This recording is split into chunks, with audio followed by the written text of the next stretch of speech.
So, looking at a TYT sketch, we're talking about, let's see, former Lieutenant Governor from North Carolina. His name was, I think, Mark Robinson. He's talking about, I guess he's running for governor, I don't know. Um, he's talking about how he sees black people as owing white people slavery. I'm going to say it again. He thinks that black people owe white people for slavery. Um, I never really followed him. I didn't really get into politics until that last year. I mean, moving to Charlotte, like 2020, when I really started paying attention to this stuff. And Mark Robinson has always been a pretty boisterous character in North Carolina. I remember then he was talking about transgender bathroom stuff and really going in on that, really going in on religious stuff. Um, it kind of got me how, like, even when he would talk about that, he still would kind of like talk about how he wasn't against gay people, whatever that's called, the acceptance, whatever they call that. Um, but he was talking about the books, the sexuality of the children's books, whatever. This is 2020. This was really he really was kind of before the era we're in now, where they're closing down entire libraries, things of that nature. Now, he's talking about how black people, white folks for slavery, and how he felt like how he felt as though people are in their graves for us. People were out there on the cotton fields for us, evidently. Talking about Dr. King marching on Edmund Pettus Bridge, holding they had American flags then. Let's get into this. Because I was always told this day would come. I was always told that there'd be a day where they whitewash that. They basically whitewash everything. And a little aside, I was watching Outer Limits last night. He had an episode basically about aliens. And in the episode, it was a famous black guy. He was like head of a government office, and he was being lectured by another character about slavery and colonization. I thought it was ridiculous for that to happen in the 90s. It's almost as though they saw this day was coming. The day we're in now, that a black man finds favor and literally forgets about where he comes from and how bad things were back then. Look, um, even if you had American flags from people on Edmund Pettus Bridge or someone said rights movement, my grandfather made it very clear to me back then. It had to be accepted. You couldn't do what Kaepernick did. You couldn't go out here with guns. You couldn't use violence. It wasn't possible. They had the power, they had the money, they had the means. Or it's like now.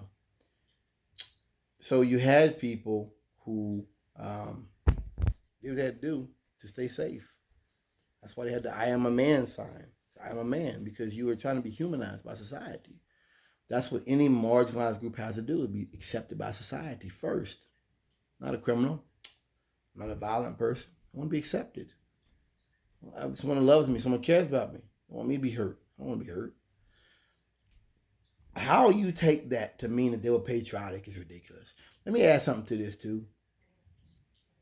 When you look at the Black Panthers, when you look at other groups that are revolutionary in nature, that use violence or talk about violence, you have to realize the time they were in, of the 60s or the 50s, that was a time of transformation in America. And the fact of the matter from that is very simple. You had to be humanized.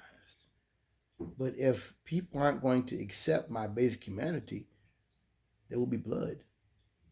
It's like if there's a man on the road that gets killed. Say a black man on the road gets murdered, and I know he wasn't nothing wrong. That's gonna make me get armed. Doesn't mean I agree with everything that man did. Doesn't mean I want to go to his funeral and cry, but I will acknowledge it. I would be, and I'm sure the black folks would acknowledge that means that I could have the same thing happen to me. Mr. Robinson will never understand that. The unarmed communist part of Indonesia.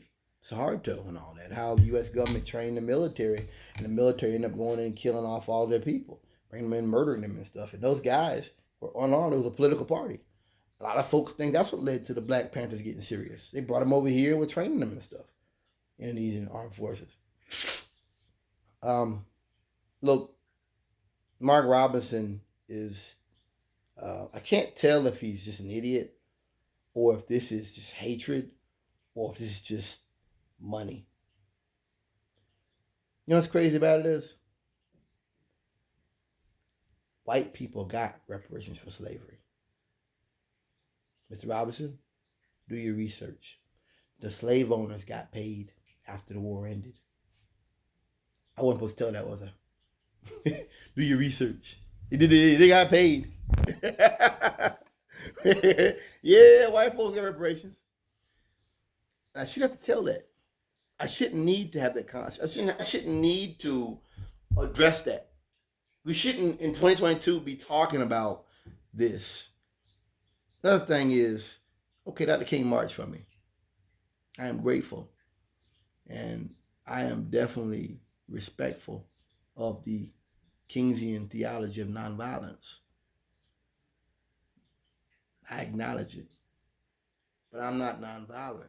This country wasn't created off nonviolence.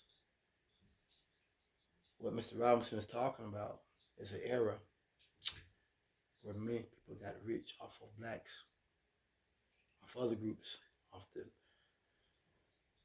off the Irish building tunnels, off the Chinese laying the railroad. He's talking about this era as though it's something good or something beautiful or something that has legitimacy, and it's not. A lot of your corporations today function off of that money. That was their start. We'll never talk about it in this country. We should. It's like IBM, the Nazis. It's like Ford, IG Farben, do your research, EMW. They all had an interesting Nazi party. We won't talk about that. My point remains the same. I just don't know if he's really this stupid or if it's just kabuki theater. There's a game he's playing. That there's an ideology to put forward. But for you to be telling white people that black folks owe you something, it is the cruelest form of dishonesty. I got a question. For those black people that were enslaved, who was it that drove the slave ships? Who was it?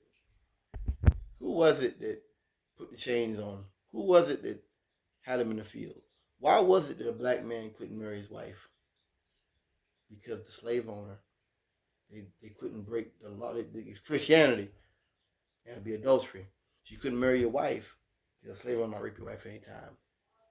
Who was it that was jumping on their kids? Who was it that was butt breaking black men? Who was doing those things back then?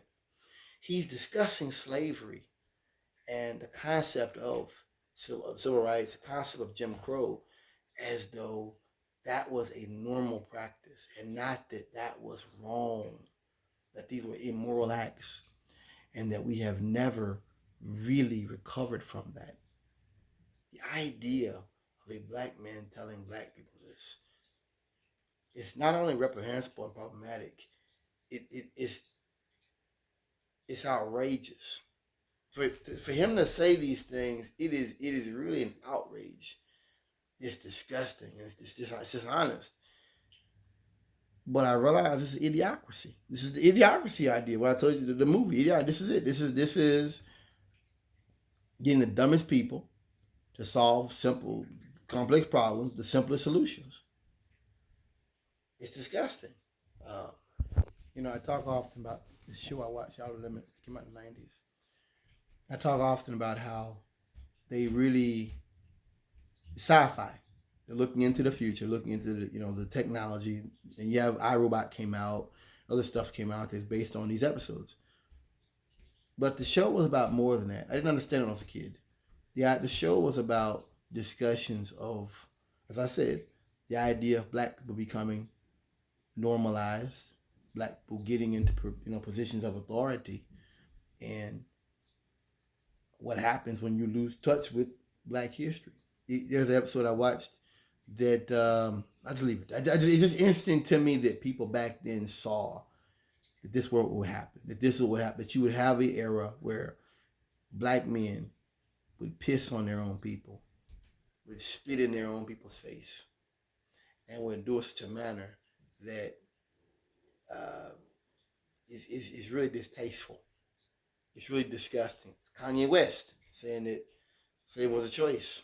You know, I worry that as we go further down the line, that you're going to have, you know, I don't know.